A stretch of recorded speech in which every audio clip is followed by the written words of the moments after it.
বিশ্বকাপে কি খেলবেন মেসি? চোট ঘিরে উদ্বেগ, মেসি ভক্তদের চিন্তা বাড়ছে।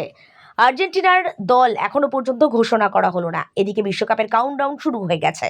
আসলে ইন্টার মিয়ামির হয়ে খেলতে গিয়ে আচমকাই মাঠ ছেড়েছেন আর্জেন্টাইন মহাতারকা লিওনেল মেসি। বিশ্বকাপে খেলতে পারবেন কি এবার, সেই নিয়ে আপডেট দিল ইন্টার মিয়ামির এনিউ স্টেডিয়ামে ম্যাচের 70 মিনিটের দিকে ফ্রি কিক নেয়ার পর বাঁ উড়ুর ওপরের অংশে অস্বস্তি অনুভব করায় 73 মিনিটে মাঠ ছাড়েন এলএম10। এরপর ডাগআউটে বসে থাকেননি, সরাসরি ড্রেসিং রুমে চলে গেছেন। এতেই চিন্তা বাড়ছে। মেসির বয়স 38। এই বয়সে হ্যামস্ট্রিংয়ে চোট পেলে সারতে সময় লাগে। সেক্ষেত্রে বিশ্বকাপ খেলার সুযোগ হাতছাড়াও হতে পারে।